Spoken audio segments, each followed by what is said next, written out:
No, the one that you kicked her out of, the day that you attacked her. And why don't you crawl back under your rock? It's all right. Todd and I can be civilized when we have to be. Are you saying that you want to be alone with him? Maybe you should head down to the marina, because if your charming husband is still on his yacht, and if he's planning to go somewhere... Why don't you just run along, Dorian? Go check on Davy. From what I hear, your hubby's not just burning a hole in your pocketbook. He's using a blowtorch.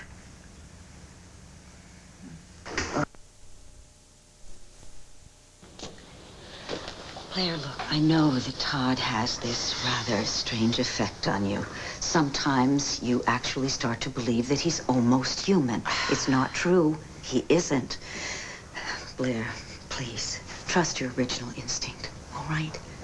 Do not tell him that you're pregnant, and most of all, don't tell him that you're thinking of having an abortion. Do you think I'm going to give him that kind of ammunition? Don't worry. Thank you. Good luck with Dave.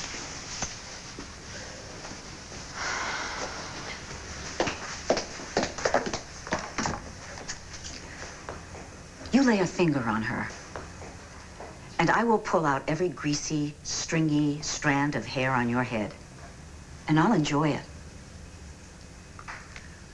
Bet you would.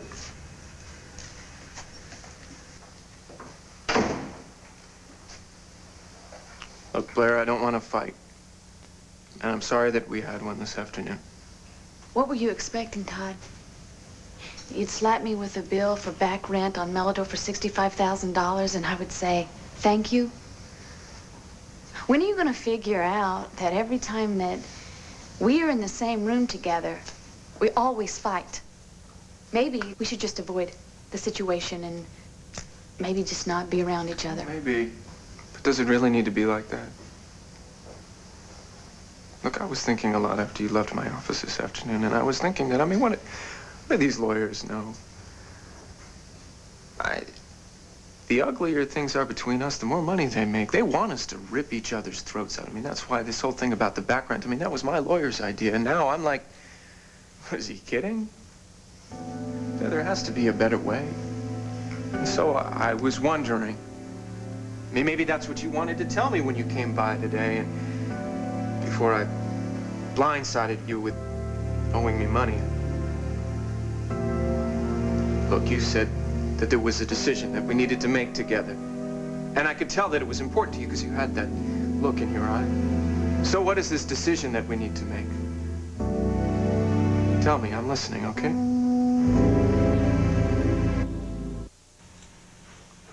So you're gonna tell me?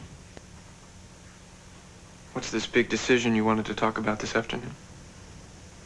I don't remember. It must have gone out of my head when you said I owed you $65,000. Look, I'm sorry about the back rent thing. I was way out of line. You're admitting this? What's going on, Todd? A few hours ago, you were ready to sick the dogs on me, and then you handed me those annulment papers, which I signed, stripping me, of course, of everything except Melodor. And now not only are you backing off, you're kind of giving me a break here. It's like you've gone to the doctor and he's performed this emergency surgery and given you a conscience. Yeah. I think my body would reject that. Probably. Look, what happened was I was talking with Marty Saybrook, and something she said, I don't know, it just kept nagging at me. About how you shouldn't move too fast, throw away a good thing. Wait a minute. Roll back here just a little. You had a heart-to-heart with Marty Saybrook. When was this? You don't know about her being in the hospital? Look, she was letting herself go again, and she got this infection on her kidneys on top of the lupus, and then she walks out of Rhodey's and she faints, and I'm the lucky guy who gets to find her and call her an ambulance. Anyway, they sent her home, all alone. It's kind of pathetic. A while ago, I just went by to make sure that she was still breathing. So how is the little invalid heiress doing? Marty is doing fine. That's all I wanted to know, so I left. Well, not before you traded war stories. Yeah, I guess you could call them that. We both messed up pretty bad the last couple of years. In fact, what messed her life up most was you. Yeah, well, that's what we were talking about. See, what I did to her. She tried to let it go. She had to. We talked about it once. If she had held on to the anger and the pain and the fear, it would have eaten away at her for the rest of her life. So, little Miss Orphan Marty said what? Make sure that evil Blair doesn't do the same thing to you. Wait, Todd, don't tell me. Is she the one that, talked you into forgiving me about the back rent at Melodor? No, she didn't. We didn't get into my financial arrangements with you. Of course you didn't. That kind of stuff is beneath her concern because she was born with a chest, a whole chest of silver in her mouth. She never had to build a company from nothing. She never had to fight for her company like I did. And then when I finally feel like I'm making it, well, I'm just slapped with a bill that I just wasn't expecting. No, wait a second, okay? You're the one that snuck behind my back and had me thrown off the board of directors. Well, what do you... That's just a pat on the cheek to you? I should have thrown you... You're lucky I didn't throw you out of the Manning building right then and there. Let me guess, Todd. My luck's run out, huh? No, I am forfeiting the rent that you owe me, okay? I gave that to you. I don't want it back. But it's quid pro quo. I want back on the board of directors for Melodor. I want to vote on company decisions. What? So you can cancel me out every time? No. You know what? This is the Todd that I know, not some goody-goody Samaritan rescuing the damsel in distress. The damsel, which he coincidentally raped, but she let that go.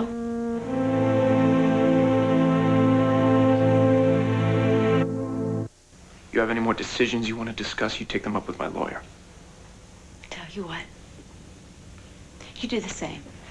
If there's anything that you want to talk about, let's have our lawyers do it. That's why we pay him the big bucks. Have a nice life, Blair.